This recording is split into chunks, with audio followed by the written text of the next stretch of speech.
Sahano Bhuntu Saha Viryam Karavavahai Tejasvinavaditam Astuma Vidvishavahai.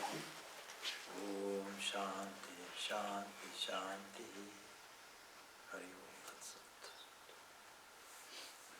So yesterday was Sister Nivedita's birthday, and so this evening, instead of the regular Bhagavad Gita study group, we have just a few ideas and thoughts to share on Sister Nivedita.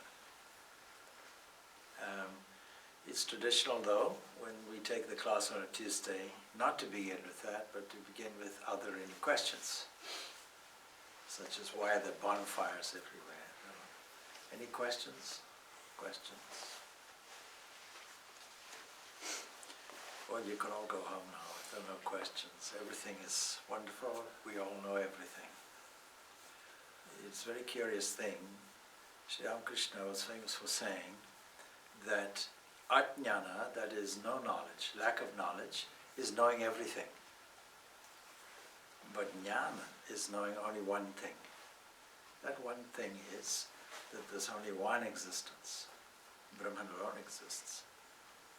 And so the whole purpose of life is a movement toward that. And so it's fair to say that Sister Nivedita was a whole embodiment of a dedicated movement in that direction. And when you're full to the brim with divinity and divine inspiration, and also having come across under the great shadow of the great Swami Vivekananda, one cannot help but take the light that you have received and share it with others.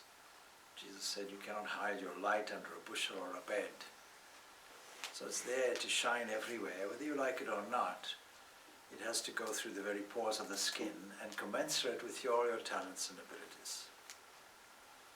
And Sister Nivedita had tremendous talents and abilities. As we know, she was born in Duncannon, in County Tyrone.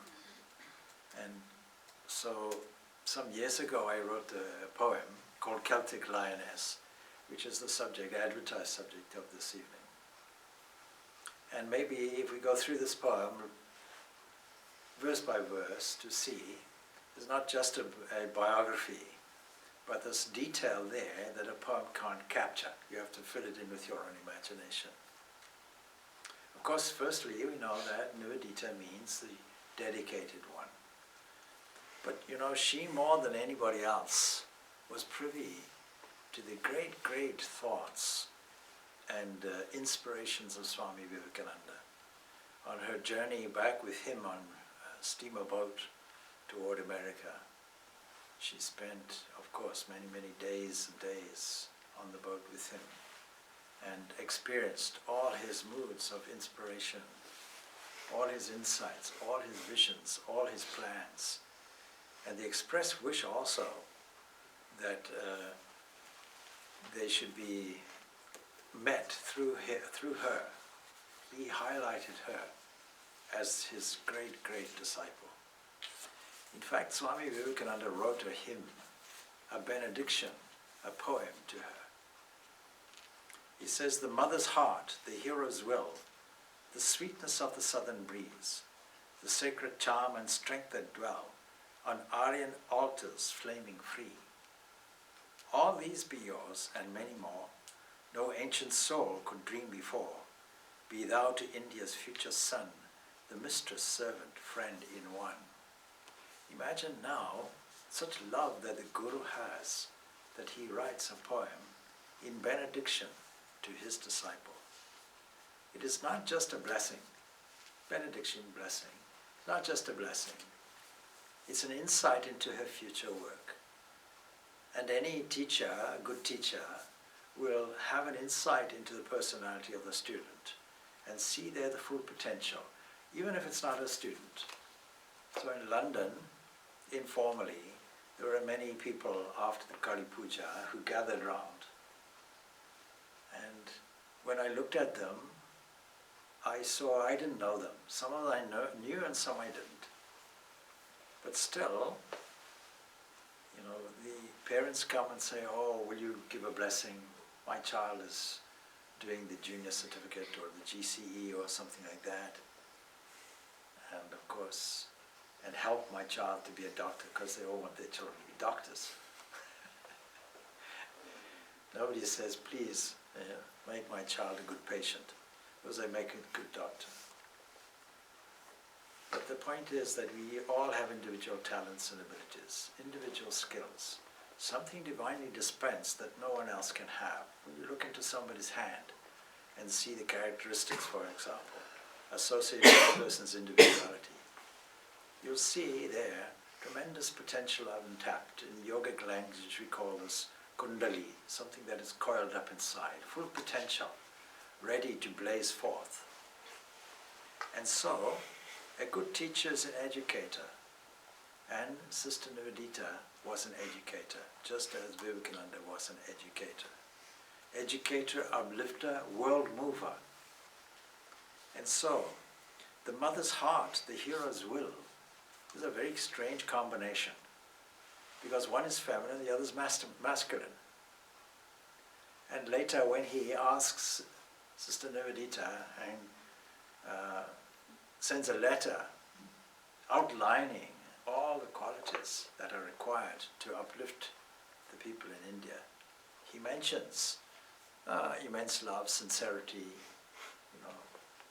well-educated, and all these qualities. But at the end he says, above all the qualities you can think of, your Celtic blood.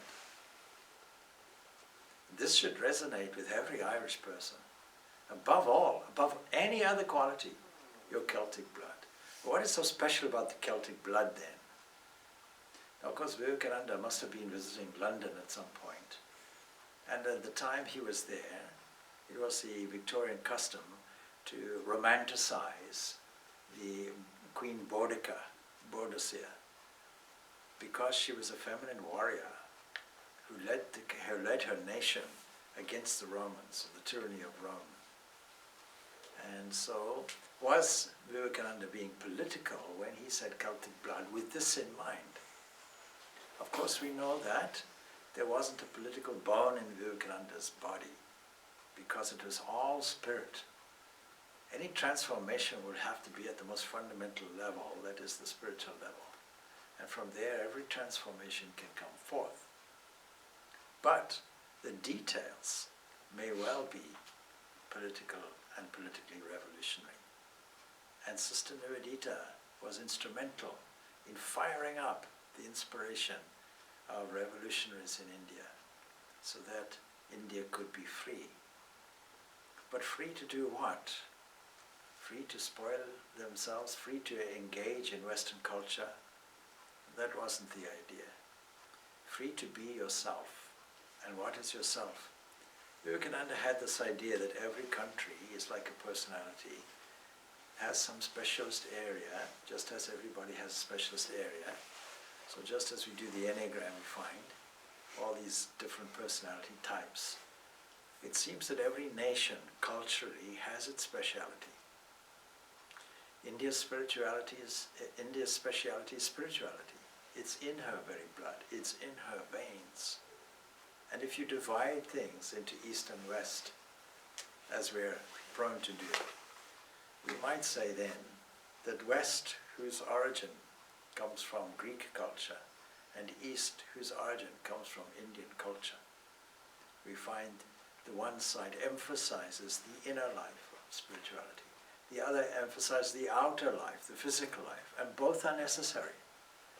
And when you exaggerate either one, then you come to adharma, a lack of balance. When you harmonize it all, then we benefit the whole world. We understand that Western countries, so-called, have the capacity to feed the entire world. Should there be any starvation? But India has the capacity to feed the soul of the entire world. And Vivekananda's idea was to match this, but only with freedom can you do this. So we are now in a small growth stage. Growth stage means this: it's not a surprise to find a French Buddhist, or a German Buddhist, or an American Buddhist.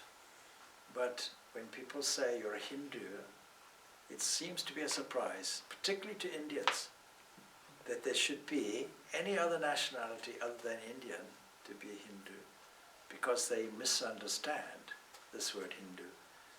What Swami Vivekananda meant and what Sister Nivedita meant also is Vedika or Vedanta, spreading the message, the profound philosophy, the most ancient philosophy in the world, of this truth called Vedanta.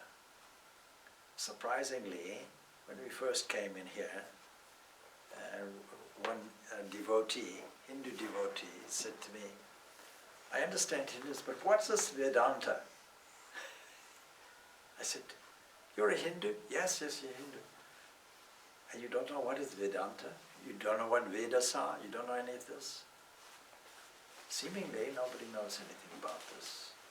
And yet, every song that Hindus sing, every poem that they recite, every ritualistic action that they do is expressing this profound philosophy, whether you know it or not.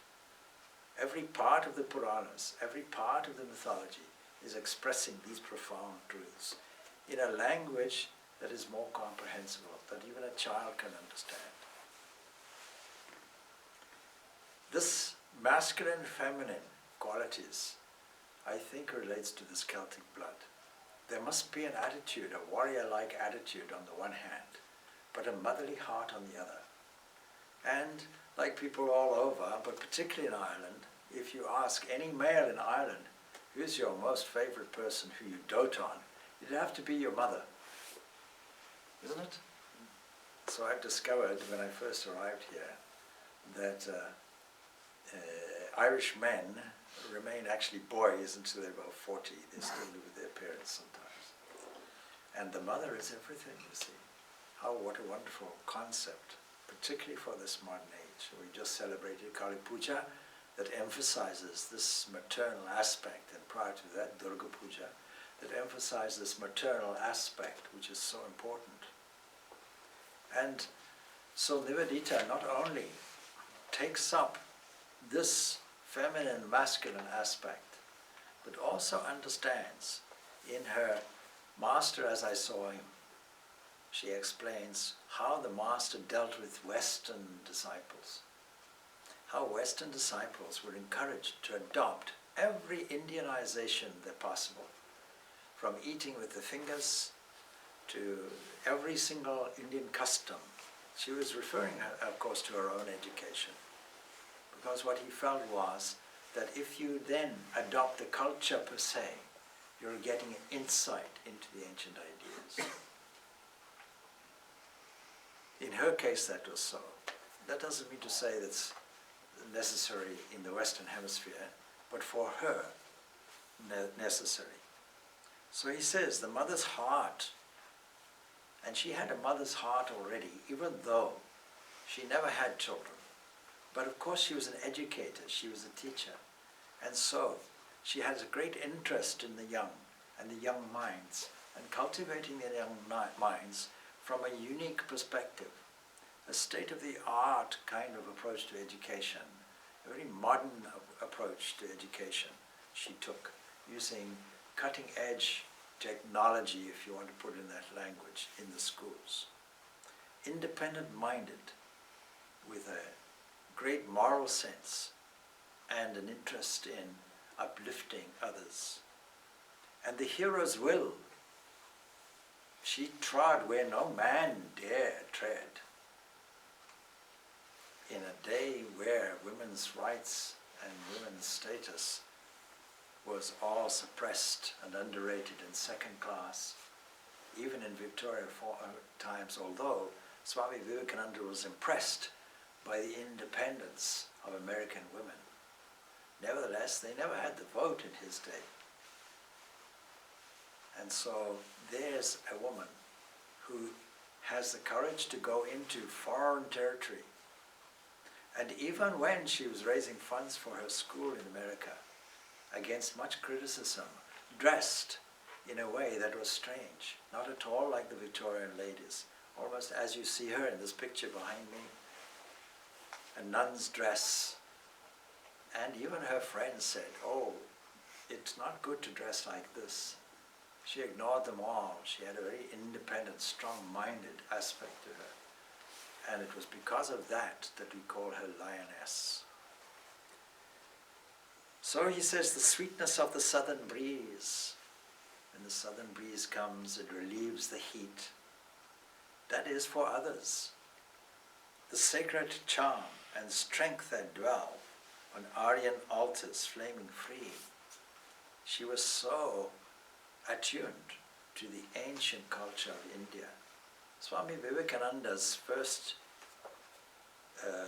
tour with her and all those others who joined in 1899.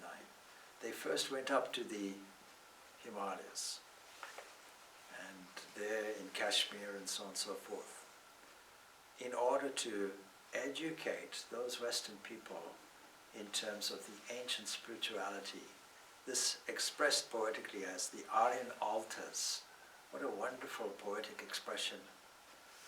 You didn't do it here, of course, on Sunday, but in London we did the Havan, Yajna, there. And I don't know if you studied the photos. If you study the one, you'll see that an Om comes out. So have a look for that in those photos. They're worth looking at, because it's thought. The actual prayer in the Yajna is that whoever this Havan is dedicated to, may the fire take that form. And so it's very often that person takes a photograph of the fire, and there you see the different forms of that which is being worshipped. So on Aryan altars, flaming, free, the whole idea of Eastern cultural religion is freedom, not a post-mortem condition of paradise, but be free on the basis that you're free already, and you have to discover this from within. All these be yours and many more. What abundance, what a benediction. May you have it all. And no ancient soul could dream before what? Before you, before me, before anybody else, a revival of the ancient wisdom from the rishis has now come about in this day and age. Be thou to India's future son. Any son born in the land of India, Bharat, any son, any child of India, with this cultural heritage, this spiritual heritage behind them, the mistress, she becomes the mistress. The servant, the friend, all in one. Vivekananda is saying to her, may you be the mistress of all these sons, the guideline, the inspiration, and may you also be the servant. And she carried this out to the T, to the letter. And friend in one. Can anybody say the Nivedita was not in love with India and was her friend in every aspect? So this is a great, great tribute that he himself gives her. Now the Celtic Lioness poem goes like this. She had from early childhood days an inner urge to serve the poor and coax young minds towards the best. New thoughts to schools she did apply. That was inherent in her, no doubt carried over by her upbringing. Her family was like that, her schooling was like that.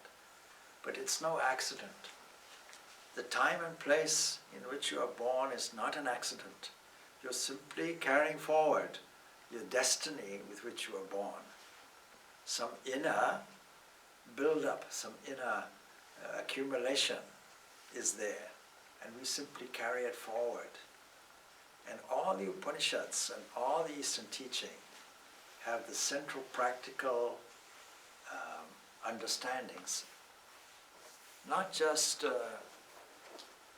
intellectual gymnastic meanderings. Sometimes in philosophy, in philosophical studies, we find, for example, the German philosophers, meanderings and speculations from Spencer and Schopenhauer. Schopenhauer was influenced by Eastern philosophy, by the Vedas and the Upanishads, and Buddhism also.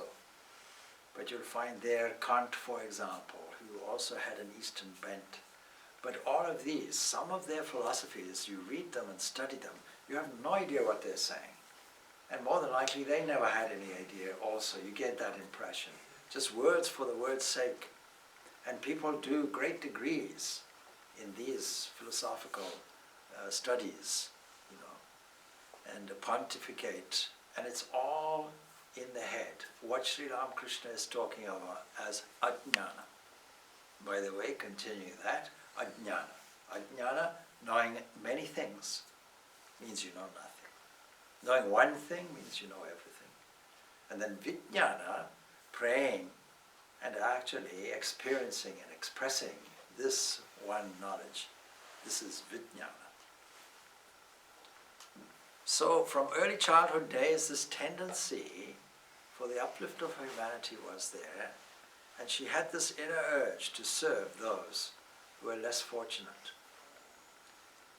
And she had the capacity to coax young minds rather than use the Victorian disciplinary method of classroom structures where knowledge is imparted from a superior mind to an inferior developing mind, and all around discipline, all around do's and don'ts and strictures. Instead of that, her method was, let me coax the young minds. From the very start, this made her well equipped for her schools in Calcutta. Then the poem goes on. Desire for deeper truth did draw an Eastern master in strange guise. In refined lady's drawing room, he too did coax the seeking minds. It so happened that Lady Isabel Margesson invited her because they were part and parcel of the Sesame Club, which Nivedita helped found. She was a founder member, with great minds attending. George Bernard Shaw, Thomas Huxley, all the great intellectual and literary giants of the day, and educationists, and she being an educator and a prolific writer. She was a key member of the Sesame Club.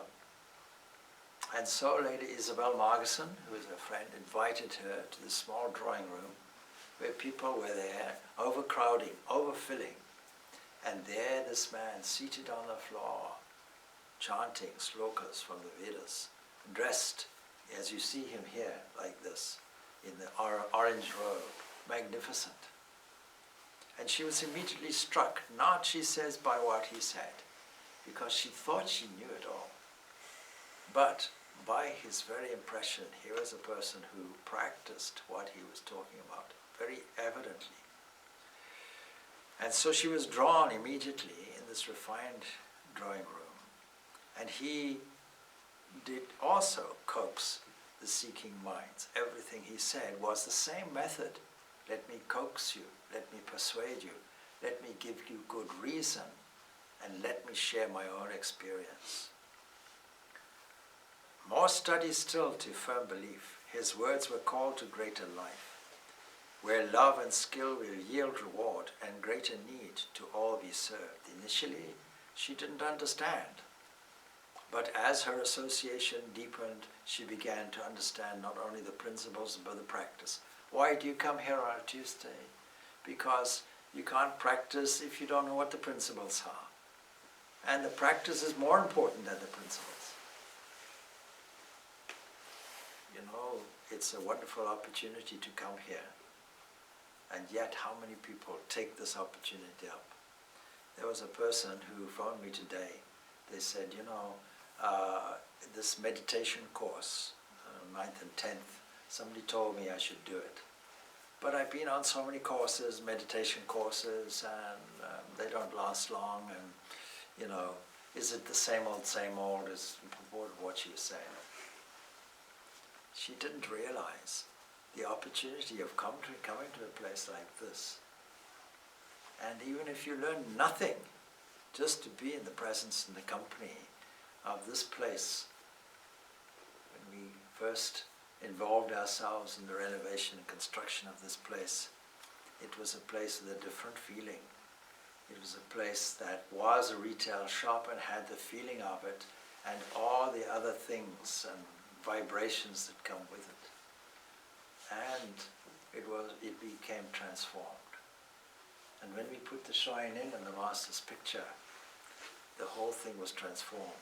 I suddenly came across from our Facebook page actually, some old pictures of I was just looking, I was curious to see what does our Facebook page look like. And I came across all these old photographs of our first function here. And it was very funny because everybody was dressed in hats, coats, scarves. They were freezing. And I know when we repeated all the mantras for Ramakrishna's birthday here, you could have seen the mantras because every breath was like a bubble. You know, in these cartoons you have a bubble and the text is there. It was very, very difficult, but it looked beautiful. These curtains here were up here, and actually I have to say the place looked stunning as it was.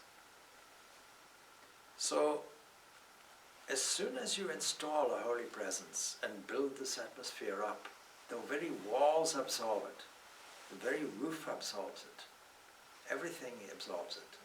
And when we first put the pictures in the shrine, immediately you could feel, and I think you'll verify, you could feel, somebody has come home and is living here.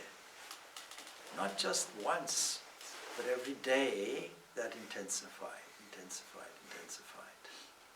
That person inquired about the meditation course. I said, please don't come. I said, why do you want meditation? Oh, I want to be a bit more steady and peaceful. I said, go and get that, then you're ready for meditation. That person thinks any course we run is just a course. They don't realize the value of two Swamis conducting such a thing. See? So of all the people who come on the Kali Puja, it was wonderful to see. Nearly 100 people here. Wonderful. But how many of those people decide to come every week? Even those who have received Diksha, those who have received specific spiritual instruction, how often do they come? And that means, of course, that the Guru is in a difficult position. But see how dedicated Sister Nivedita was. She loved her Guru. If you read her letters, volumes and volumes, you'll see almost every page such overwhelming love for her Guru, Swami Vivekananda. And of course that love comes by practicing all instructions that the Guru gives to the T. In fact, trying to match the life of the Guru. And so, she required more study and entrenching her belief. And when Swami Vivekananda took everybody off to the northern territories of India, he himself got in a tremendous spiritual mood and started to withdraw.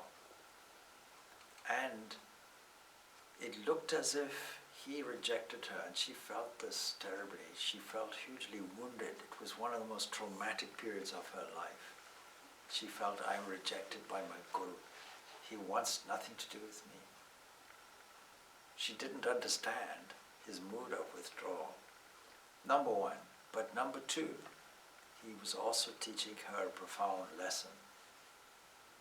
And so, in Eastern place, with keenness fresh, she went to India, inspired then by the call. With keenness fresh, she learned and loved the curious ways. The sights and sounds of simple life took hold of her in Holy Land. How easily and quickly she adopted India. Her little place in Bagbasar, she goes on and on how charming the place is. But any normal tourist, even today, will find squalor and dirt and beggars, but to her a charming place, charming scenes, even in the hot climate. Now imagine in Victorian dress and the heat of the Calcutta summer with no electric fans or air conditioning or any of that, or any of those amenities. Just a hand fan, that's it. And all in this heavy dress. And coming from an English-Irish climate, not used to it, still not complaining, never complaining. She must have been exhausted with the heat and left to her own devices too. Once she had gotten the school, she was left. Swami Vivekananda never interfered with it.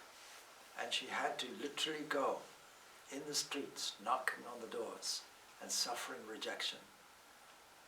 How she worked in times of plague and famine, how she worked with the people in the midst of them, teaching them hygiene and making all the streets germ-free and so on, cleaning the place herself, doing it by example. She started sweeping and people were surprised. Here's an English lady. Even though they're classified as mlech, a dirty foreigner, still there's an admiration there. Oh, somebody special is there, and they clean the streets, shame on us. They started to do it with her, that kind of thing. You know, initially there was nobody who attended her school. At the inaugural meeting of her school, Swami Vivekananda had to threaten, if you don't send your daughters to her school, I'll have nothing to do with you. That's the way he forced it. In Eastern Place, with keenness fresh, she learned and loved the curious ways. The sights and sounds of simple life took hold of her in Holy Land. She recognized it as a holy land. With blessings from Mother Divine and Master's guiding, wakening light, she entered sacred inner cave of subtle heart and God profound. Her first experiences then was deep, deep spiritual practice. It wasn't long, it was in March or May, I think, that Swami Vivekananda initiated her into brahmacharya vows. And so she became a nun, essentially dedicating her whole life, and he gave her this name of Nivedita. And so she was blessed, and the Master guided her every step of the way, but not sacrificing her independence. She was allowed to challenge him, question him, inquire of him, learn from him, but above all, it evoked a love from her to him. Now dedicated life toward her task, she sought to serve where'er she could,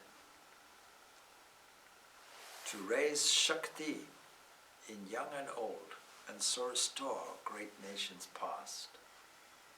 The idea of a school really was for young women to get and learn this life of brahmacharya. After all, that's the educational system. After 25 years in the ancient systems, this is the time of character building and time of purity, time of self-control.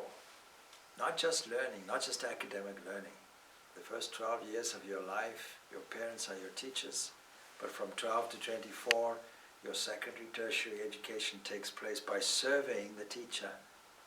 Not only serving him, but the teacher teaches you. Two things you learn. One, you learn the skills for later life. And two, you learn good citizenship, a character building exercise of service. The Taittiriya Upanishad gives comprehensive instructions to the departing student. Never forget your studies. Always speak the truth. This is what is required today, of course, more and more. If he was seen as Lion King, then she was daughter Lioness, a brilliant fire that warmly shone on faces of the yearning young.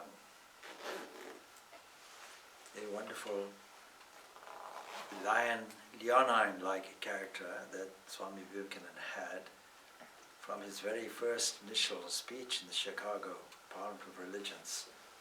Immediately caught the imagination and arose, got Shakti risen there from all the people who heard in the auditorium.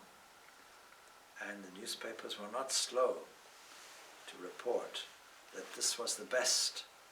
The best speech was reserved for last. And from then on, he became the key lion of the entire Parliament of Religions.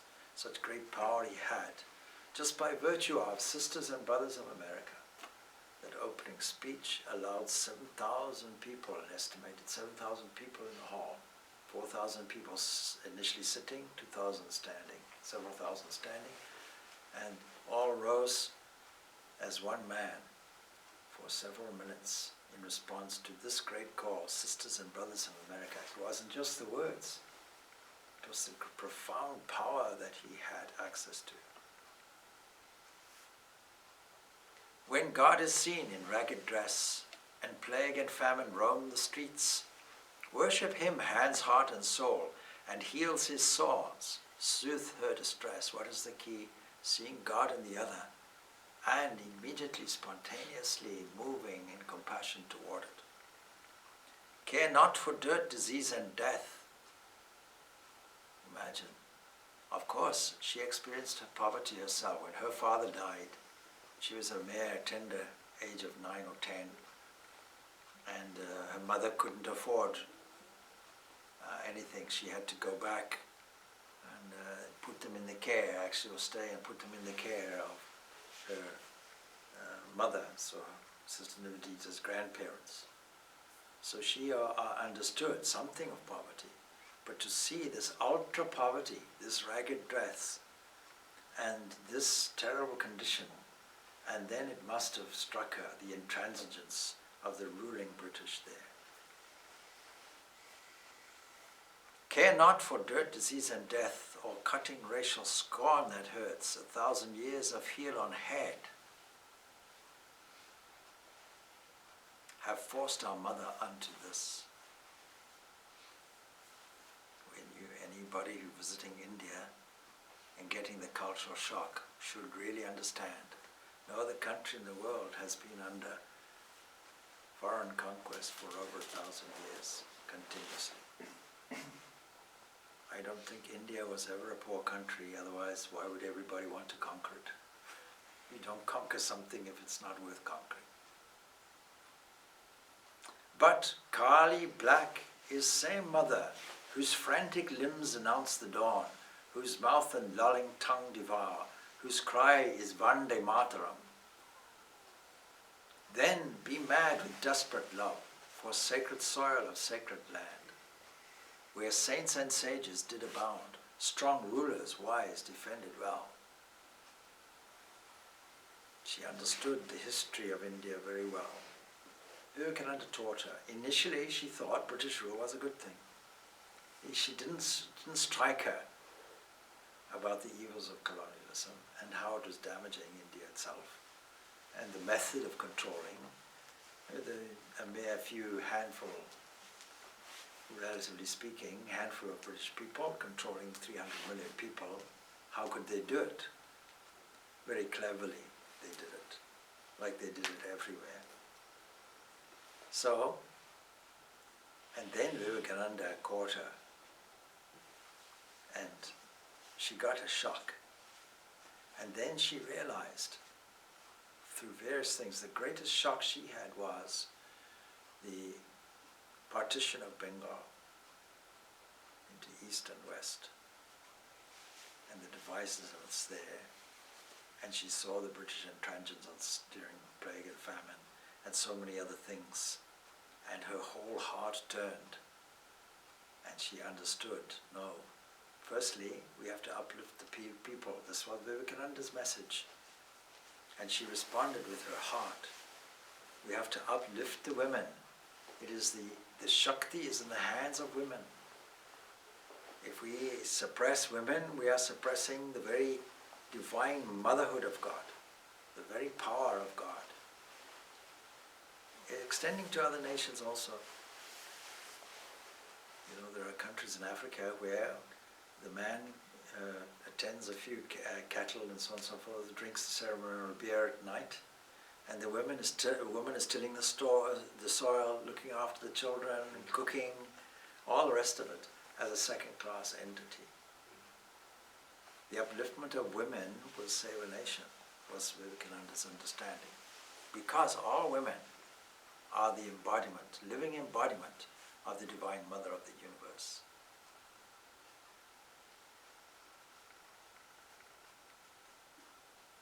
So be mad with desperate love for sacred soil of sacred land. India is sacred land. Why is it sacred?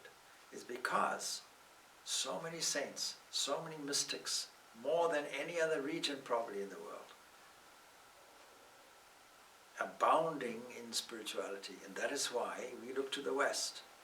The East, we look to the West for technology and so on, but the East, we look to their speciality area. We have to look to both and acknowledge that we have to tie the two together, integrate the two.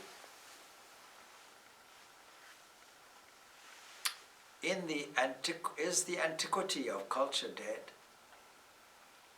Where art and science made a home?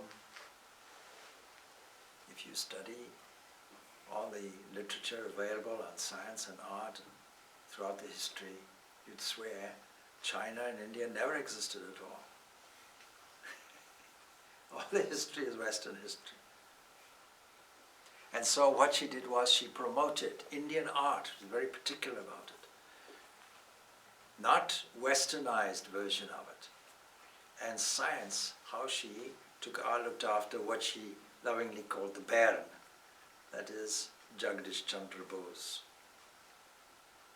She visited Ireland in 1908 and various parts of Northern Ireland, what is now Northern Ireland, but also here, and stayed in Upper Pembroke Street, or Upper Pembroke Road, here in Dublin. For 2 weeks she stayed there with the Boses, and he was presenting a scientific paper to the Royal Society here in Dublin, much of it at the Trinity College.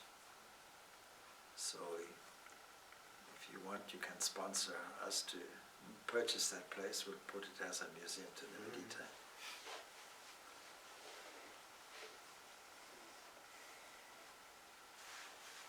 So is the antiquity of culture dead, where art and science made a home, and Indian eyes see newborn truths, as much as Athens, Crete or Rome? Take courage from a Celtic bairn, whose gift unfolds the strength well hid. Empress Queen can reign from far. You understand Empress Queen? This is Queen Victoria. But victory not when lords oppress. Lords, Lord Curzon and all the rest of it, all the governors of India. Now, stay in cool of mountain air. This is Darjeeling.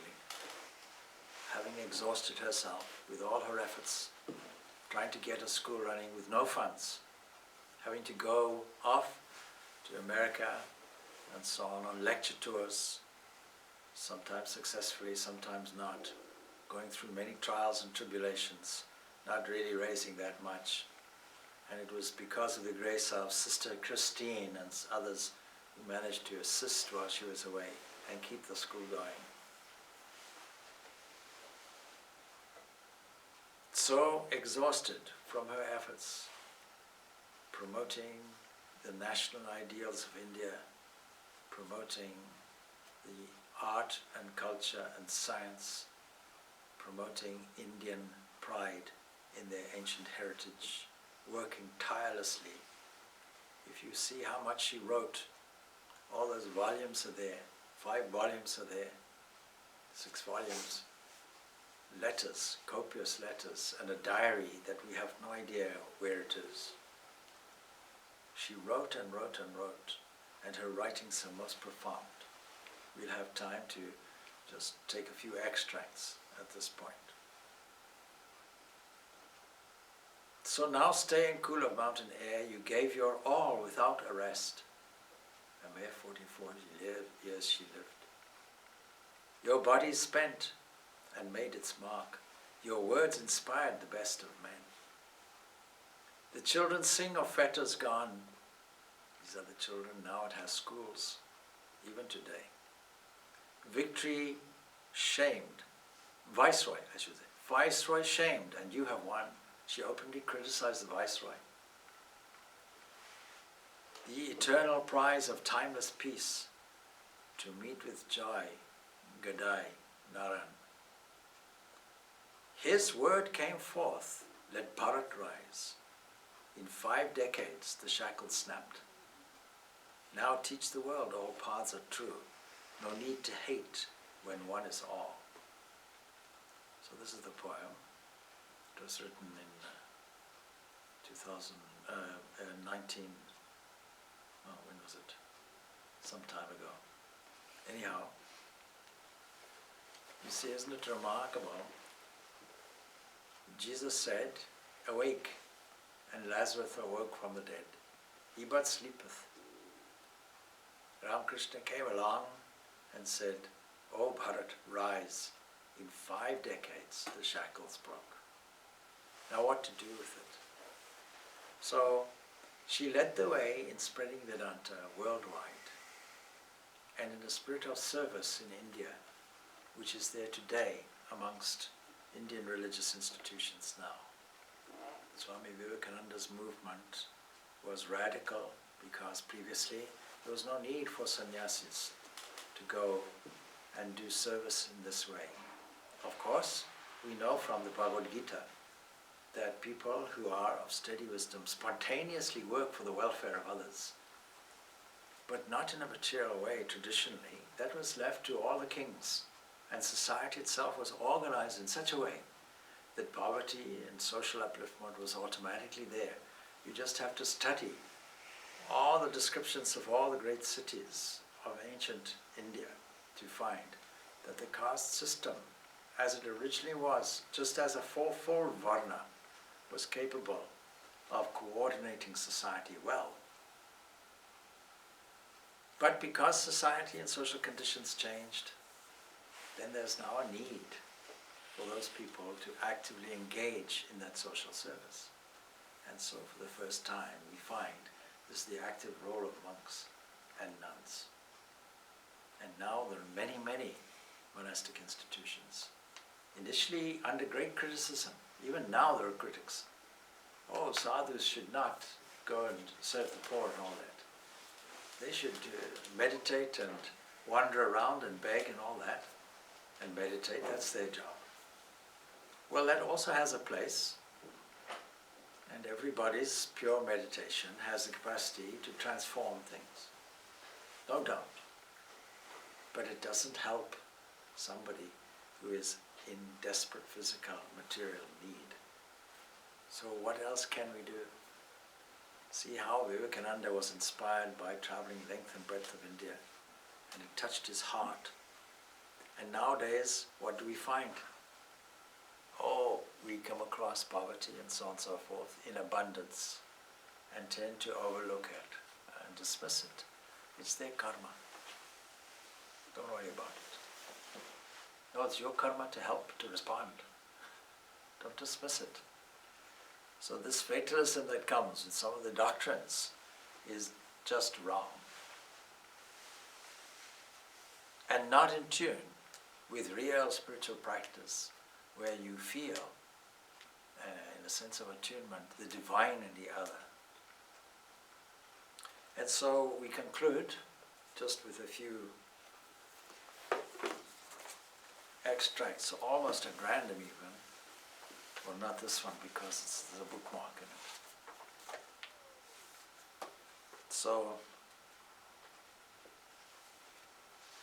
if you see this wonderful text, the Master, as I saw him, you find anything and everything you ever wanted to know about Swami Vivekananda is all there contained in it. Even if you look at the headings from the Master, as I saw him, you'll find that it starts off, you'll find a chapter called Amarnath, where they were all in Kashmir and the various experiences there, mountain villages. So she's carefully describing all her observations and noting these down very carefully. Through scenes of indescribable beauty, she writes, 3,000 of us ascended the valleys that opened before us as we went. The first day we camped in a pine wood. The next we had passed the snow line and pitched our tents beside a frozen river. That night the great campfire was made of juniper, and the next evening, at still greater heights, the servants had to wander many miles in search of the scanty fuel. At last the regular pathway came to an end, and we had to scramble up and down along goat paths on the face of steep declivities till we reached the boulder-strewn gorge in which the cave of Amarnath was situated. And as we ascended this, we had before us the snow peaks covered with a white veil, newly fallen, and in the cave itself, in a niche never reached by sunlight, shone the great ice lingam, which I'm told is currently melting, by the way. That must have seemed to the awestruck peasants who first came upon it like the waiting presence of God. See how beautifully, immediately we have the picture of it. And then she goes on. The Swami Purnananda, had observed every rite of the pilgrimage as he came along. He had told his beads, kept fasts, and bathed in the ice-cold waters of 5 streams in succession, crossing the river Gravels on our second day. I say this because those coming on pilgrimage know what to expect. And now, as he entered the cave, it seemed to him as if he saw Shiva made visible before him. Amidst the buzzing, swarming noise of the pilgrim crowd and the overhead fluttering of the pigeons, he knelt and prostrated 2 or 3 times unnoticed. And then, afraid lest emotion might overcome him, he rose and silently withdrew. He said afterwards that in these brief moments he had received from Shiva the gift of Amar, not to die, until he himself had willed it, and in this way possibly was defeated or fulfilled that presentiment which had haunted him from childhood, that he would meet with death in a Shiva temple amongst the mountains. When she writes, we know more about Swami Vivekananda than any other thing. We have an insight into his behavior, into his mental state, into his profound mystic nature and experiences, mostly hidden.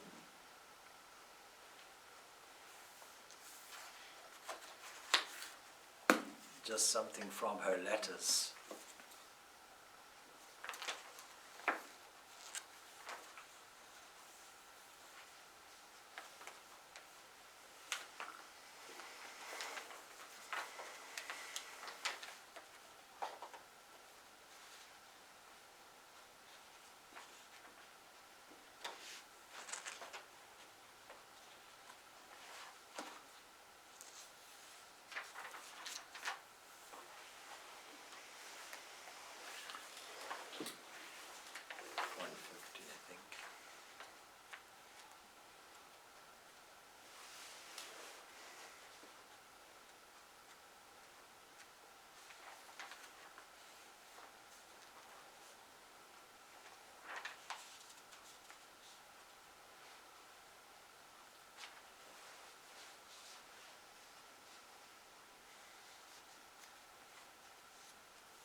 She writes in a letter to Josephine MacLeod, somehow or other the mother will let me offer up something to him, won't she? To him means Swami Vivekananda, who she refers to as the king. Isn't that funny? I don't know how you will feel about yourself or whether you would think I have a right to describe my relationship in these terms, but I came to India with little or no dependence on the personal side of Swami. In that awful time at Almora, where she felt dejected, when I thought he had put me out of his life contemptuously, it still made no difference to the essentials. Now he is the whole thing. For good or for evil, instead of growing less, I have grown infinitely more personal in my love. I am not sure, but his least whim is worth the whole. Now, when one turns to him in thoughts, the heart grows free. Blessed be God for making it possible to love like this.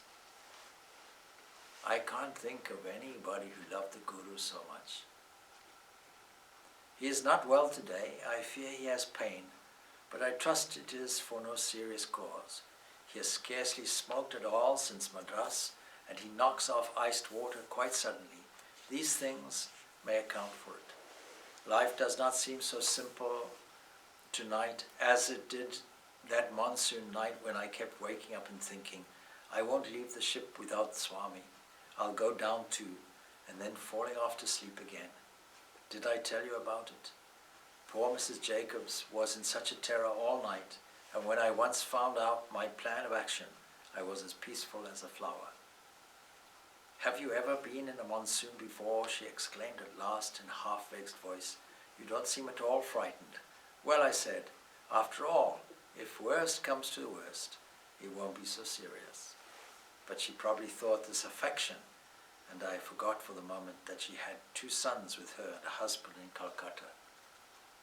You can see there, in just this brief letter, how much she was attached to the Swami, and how much compassion she had for others, and how she had a self-critical attitude, having said something fairly innocently, and then as an afterthought, oh, of course, if the ship does go down, then I can't just casually dismiss it. She has 2 sons in Calcutta.